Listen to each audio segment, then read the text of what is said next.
Good morning. My name is Ross Harvey. I have a PhD in economics from UCT, which was in the field of political economy, and I've been working in the wildlife conservation economic space for just over the last 10 years.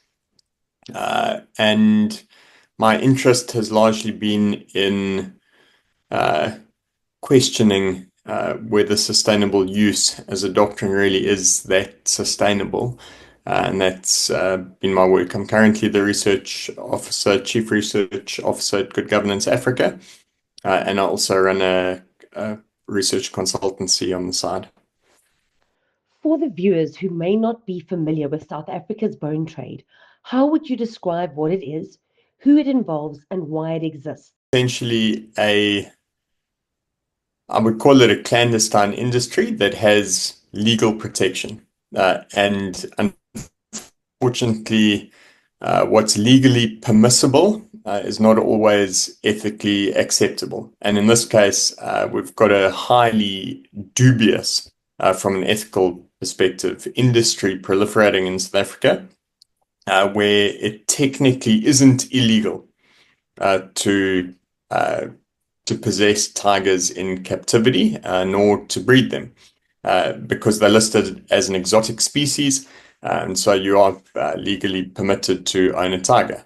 Now, the fact that these tigers are very evidently being bred for their bones, and sometimes being mixed with captive bred lions, for what are called ligers.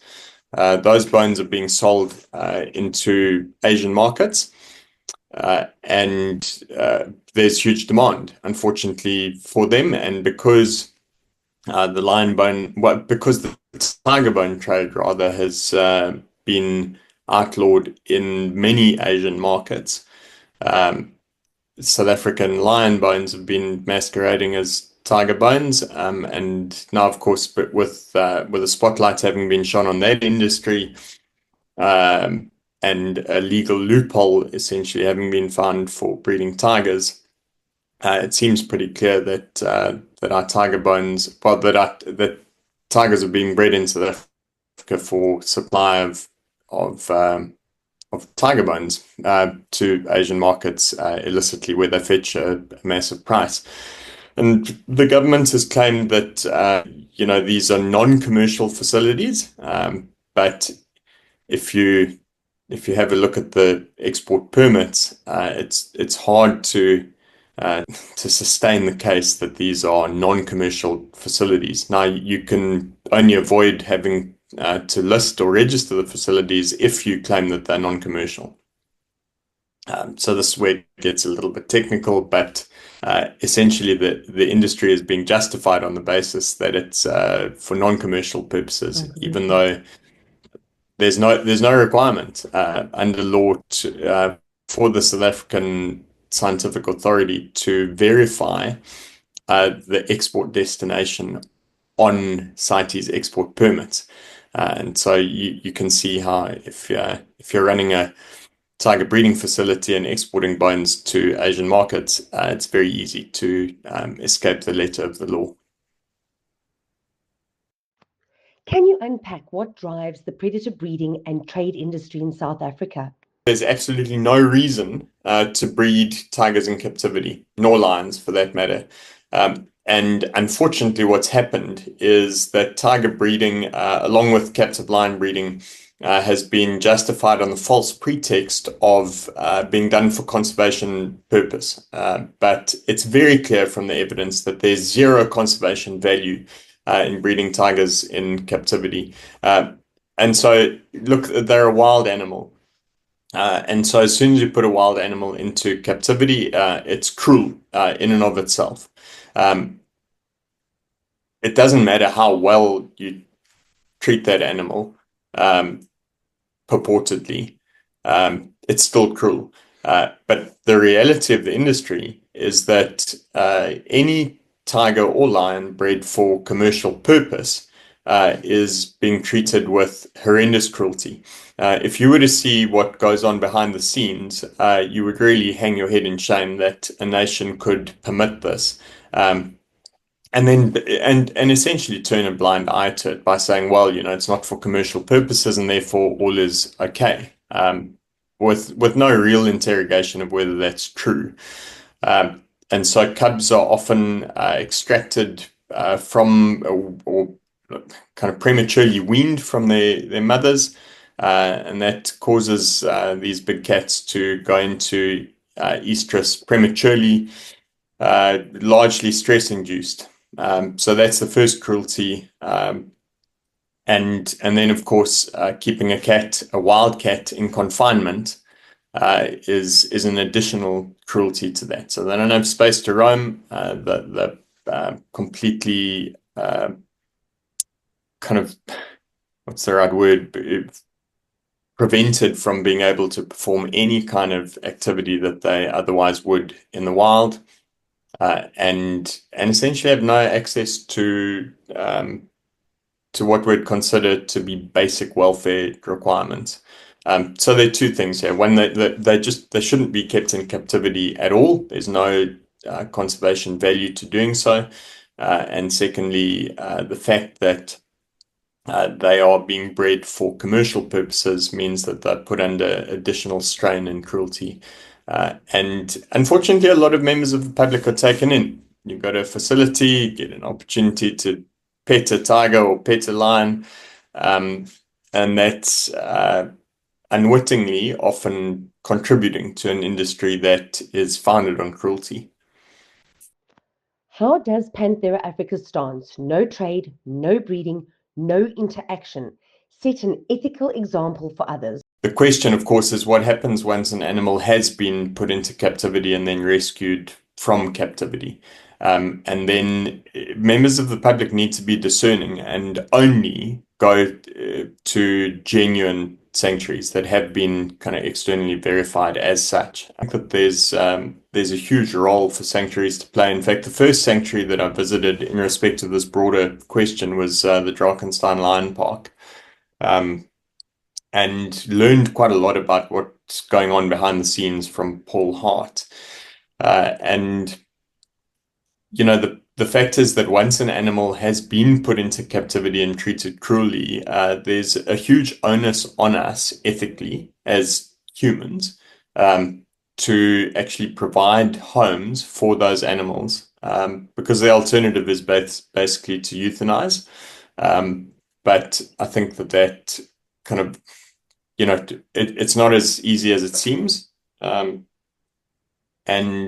the fact that you have an opportunity to raise awareness and give the animals as good a life as they possibly can live from here on in is actually a great thing. And so in that respect, there's conservation value regarding awareness raising. But I think what I would still say, and I'm pretty certain that all genuine sanctuaries say this, like there's no further breeding. And you've actually just said, all of these things. Welfare is top priority, and so on. But the underlying principle is still that we don't want to see cats bred in captivity. Obviously, there are cats that have to be housed in captivity after they've been rescued from a cruel trade. I think the other thing to mention on this is that it's not only tigers being sold for their bones, but there are some bizarre things that happen. I mean, people are strange. Keeping tigers for pets, riding in Ferraris, and being posted on Instagram, etc. This kind of thing is unfortunately common, and it's outrageous. Like a tiger is not a pet. I think we've got to make that clear. How can tourists and the general public identify the difference between an ethical wildlife sanctuary and an exploitive or unethical facility? Look, if you go to a sanctuary that is allowing interaction or very clearly is breeding, then you actually have an obligation to expose that. I'm just amazed at how many facilities there are still in South Africa that openly encourage interaction, and are clearly not genuine sanctuaries in that respect. What policy changes are most urgently needed at a national level? My view has always been the first time I really looked into this was around 2015 in connection with Blood Lions, the documentary that was narrated and kind of set up by Ian Mickler. Um, And I actually built a database of all the facilities I could find online information for, so none of it was hearsay, etc. So there are probably, hundreds of facilities that are, as you say, just breeding farms that then supply to facilities that have a public face. I forget the exact number that were on there, but some very prestigious facilities. In other words, wedding and conference venues and so on, and on the side you see, they've got kind of petting facilities or options. So and one of the things we did on the back of that was to secure a lion colloquium at Parliament in 2018, where we presented to members of Parliament, and we had all kinds of stakeholders present, and we made the case as vociferously as we could that the proliferation of captive breeding of big cats undermines South Africa's conservation reputation, and therefore the very basis on which we could sell ourselves as a wildlife tourism based country is actually being eroded. A high level panel was then set up, and the recommendations are very clear that the government needs to shut down the predator breeding industry entirely. Even since Barbara Creesy's day, the previous Minister of Environment, the government's been dragging its feet, and that's partly because of fear of litigation from private breeders, private owners. Unfortunately, it is legal in South Africa to own wild animals, and especially if you purport that they are for zoological as opposed to commercial purposes, then you don't have to register. You don't even have to register the facilities with CITES. CITES is the Convention for International Trade in Endangered Species, to which South Africa is a signatory. So I think that the upshot here is that the government needs to just rule that it's illegal to hold big cats in captivity if there's any kind of breeding that's going on. And in other words, the government needs to build legislation now that makes it very clear that only legitimate sanctuaries that are externally audited and verified as sanctuaries, not as essentially fake breeding facilities, are legitimate, and nobody going forward may own big cats in captivity. So that would require quite extensive legal change. If such policy changes are successfully implemented, what would happen to the animals currently kept in breeding and trading facilities? The question of what to do with cats that are currently in captivity is very, very hard. I mean, I'm an economist by training. I'm not an animal welfare expert. I so I say this with trepidation, but I think that we need to try and get as many of those cats into genuine sanctuaries as possible in the process of shutting down the industry, and those that can't be accommodated, we probably do have to euthanize. I don't like it, but I think that the greater good, in a sense, is that we've got to shut the industry down, and we've got to do that sooner rather than later, because for as long as it continues and the incentive for breeding is there, we're going to see a proliferation of facilities, and this is already out of control. We don't even know how many big cats are in breeding or public facing facilities as it stands. The number ranges anywhere from 9,000 upwards. and I've read so many differing reports, that and one of my primary arguments to government has been, look, guys, you don't know. You actually don't know how many captive breeding facilities there are across the country. And every time you put in a PIA request, national government says, no, well, we're waiting on information from the provinces. And the provinces are a mess. There's no good provincial governance when it comes um, to captive predator breeding facilities or public facing facilities that offer interaction, etc. So my view is you've got to shut it down. The transaction costs of trying to say, well, this is an accepted facility that isn't. The question is, where's the stuff going? If you breed a cat in captivity, you're exploiting that animal at every stage of the so-called value chain. Completely. And you're going to have petting facilities, then you're going to have walking options, then you're going to send it to a canned hunting facility. Canned hunts are still being promoted on the internet.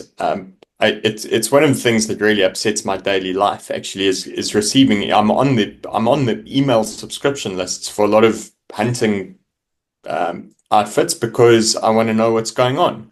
And I get sent brazen stuff. It says I come and shoot a lion for 12,000 US dollars. Now that's a captive bred lion. There's absolutely no two ways about it.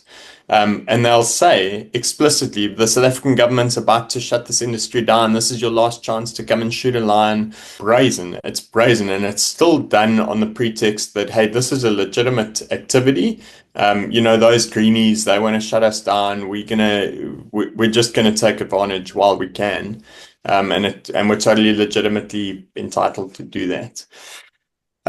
So that's part of it. And then once that tiger has been, or that lion has been shot, sometimes under the pretext of a wild hunt, although it's hard to understand how anybody would not see the difference. Then that lion or tiger's bones are sold. So, whoever breeds and or is involved at various stages along this chain of exploitation makes plenty of cash.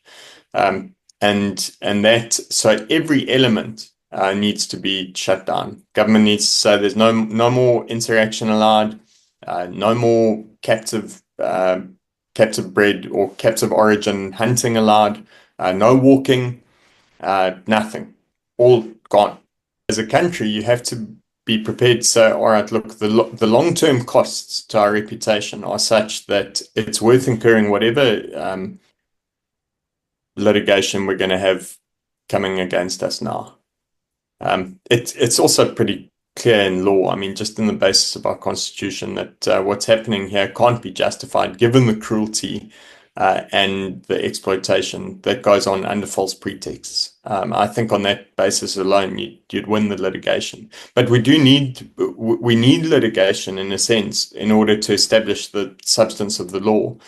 I mean, maybe just to say captive origin hunting is still permitted in part because the Department of Environmental Affairs grounds on which to try and stop it were arbitrary. So the courts never ruled that it was okay. They just said it's arbitrary to say that an animal must exist in a certain kind of size enclosure because that it doesn't matter. If the animal has been bred in captivity, it doesn't matter how big you make the enclosure when you're hunting it. It's human habituated and susceptible to being shot without any kind of fair chase, which is supposedly the kind of ethical criteria for whether a hunt is legitimate or not. My view is you just got to shut all of that down. But we do need proper legislation, and we need cases brought against captive origin hunting. Given the pace of government action so far, do you believe we'll see meaningful policy reform and an end to captive predator breeding within our lifetime? We hope that we will. And I think the fact that there's been movement, even though it's been extremely slow, I can remember writing an article for the conversation years ago saying the South African government's just kicking the can down the road. I think the reality within the state is that you can have very well-meaning ministers, but you've got bureaucrats inside the department who've been there for many years and they hold to a particular line. I'm sure there are elements of corruption as well. Um, Canned hunting, for instance, could continue if there weren't corrupt elements inside government kind of fighting to retain or to justify that industry. Same thing with captive breeding. Um, and so these things take time to iron out. And it really is tragic that, we're at this point. And the longer government delays, the more difficult it is to address these ethical questions of what happens to the cats that are currently in captivity. Because there just aren't enough kind of true sanctuary facilities like Panthera Africa's at the moment. And that, I mean, I would say, look, we've got a massively up funding for genuine sanctuaries, and just take a really well thought out but clear, decisive move now to stop breeding. Implementation is always very, very challenging. It's one of the biggest bugbears I have with government. But I think the fact that there has been so much more noise about it since Bloodlines was shot. And there was noise before that. This kind of thing was going on in the late 90s. It's not a new problem, unfortunately. It's an awful kind of byproduct of something that was initially a very good thing. Private rhino ownership became an option, and was partly utilized as a means of saving rhino, but it's also become the pretext under which nefarious businesses have been able to proliferate, and it's caused a real headache. And there are too many loopholes, and I think that's what we need is massive public pressure, both on the ministry and then for the minister to place on the department, especially recalcitrant elements within the department, bureaucrats who don't want to see a change for various reasons. And we need real leadership here. And that's really what it comes down to. So Dion George needs to say, hey guys, sorry, it's the end of the road. What can everyday people do to contribute meaningfully to the ending of the tiger bone trade and the broader predator exploitation? Word of mouth. So tell your friends, hey guys, don't go to these facilities. In fact, it was interesting. Part of the work that I've done on this led to a friend of mine, who's the headmistress at a private school in Johannesburg, saying, guys, we're not going to that place on our annual camp. No way. Here's the info. Here's the data. We just can't do that. So that kind of thing starts to make a big difference. And if you publicize that, say, hey, no, we're not going to that facility because they are unethical. That facility starts to lose money, and we can start to publicize that this is going on. Okay, so that's the first thing. Word of mouth. Tell your friends, hey, don't engage. Don't be tempted to engage in this kind of thing. Second, media interaction is really important. And I think especially now we have a window of opportunity to just make it clear to Minister Dion George that, hey, the time is now. And the more of a voice the public exert into the space, the better. And then the third thing is parliamentary engagement. We do have tools at our disposal as citizens to be an active citizenry and to contact your local MP. Most of us don't know who our local MP is because of the kind of the flawed proportional representation system we have. Right? But a lot of us know who our ward councillor is. We should also know who our MP is for our constituency, and we should put pressure on that person to go and present us in Parliament and say, hey, government, you guys said you were going to shut down this industry. It's not done yet. What's going on? And the more that pressure comes through from those three dimensions, the public individual choice, the media voice that amplifies a role, and then uh, parliamentary precision that's got to come through as well. A lot of MPs defend this industry because industry lobbyists are very loud.